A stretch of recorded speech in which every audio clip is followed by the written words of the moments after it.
अस्सलाम वालेकुम रहमतुल्लाह। आज हम बात करेंगे दिमाग का बोझल होना और मुख्तलिफ तरह की सोचें आना क्या ये जादू की वजह से है?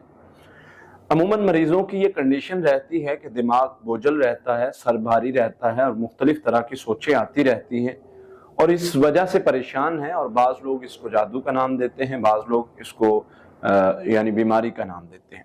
देखिए, बज़ाहिर कैफियत को देख के हम फैसला नहीं कर सकते कि ये जादू है या नहीं, क्योंकि जादू के सिम्टम्स भी यानी कुछ होते हैं जो कि पेशेंट्स में होते हैं और बाज़ औक़ात साइकोलॉजिकल इश्यूज भी होते हैं जिनकी वजह से जिनको मतलब फ़र्क करना मुश्किल हो जाता है कि ये जादू का मसला है या नहीं। अब जादू के मसले में भी ये दोनों कंडीशंस हो सकती हैं, बोझलपन और सोच का बदल जाना और इंसान का बार बार भूलना और इसी तरह से सोच का जो है वो एक जगह पर फोकस का ना बनना। तो ये अमूमन जादू के मरीजों के साथ ये इस तरह की कंडीशंस आना शुरू हो जाती हैं। लेकिन जो साइकोलॉजिकल इश्यूज हैं उनमें भी कभी कभार ऐसी कंडीशंस आना शुरू हो जाती हैं और बाज़ साइकोलॉजिकल इश्यूज जो है वो जादू जिन्नात के मसाइल से बहुत ज़्यादा मिलते जुलते होते हैं। बहरहाल हम इसकी दो चीज़ें करते हैं। अगर तो मरीज़ हमारे पास आता है तो हम उस पर पढ़ाई करके उसको चेक कर लेते हैं कि इसको यानी साइकोलॉजिकल इश्यूज हैं या इसको रूहानी मसाइल हैं। अगर उसको जादू जिन्नात का मसला निकलता है तो उसका ट्रीटमेंट शुरू कर देते हैं, पढ़ाई करके उसका असर खत्म करते हैं अल्लाह की रहमत से। अगर उसको जादू जिन्नात का मसला नहीं निकलता, उसको यानी दूसरा मसला होता है, तो उसके लिए भी हम देखते हैं कि कंडीशन क्या है।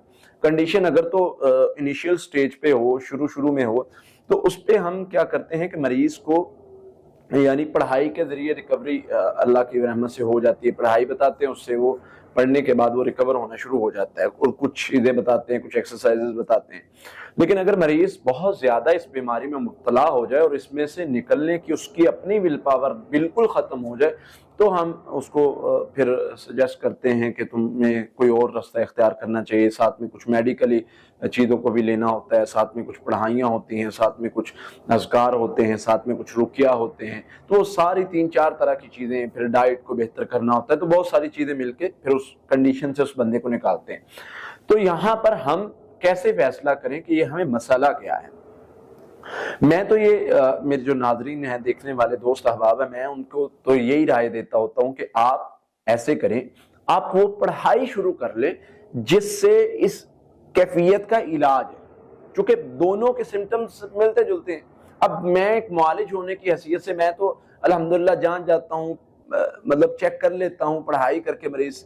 आपको मैं सिम्टम्स बताऊंगा तो मुमकिन है कि आप नफ्सियाती मरीज को जादू जिन्नात समझ लें और जादू जिन्नात के मरीज को नफ्सियाती मरीज समझ लें, जिसकी वजह से थोड़ा मुश्किल हो सकता है। बहरहाल तो इसके लिए हम जो है वो कुछ पढ़ाई में बता रहा हूँ वो शुरू करें। नफ्सियाती बीमारी का मरीज होगा तो अल्लाह की रहमत से वो रिकवरी होना शुरू हो जाएगी। जादू जिन्नात का मरीज होगा, जादू जिन्नात की वजह से भी ये कंडीशन हो रही होगी तो भी बेहतर होना शुरू हो जाएगी।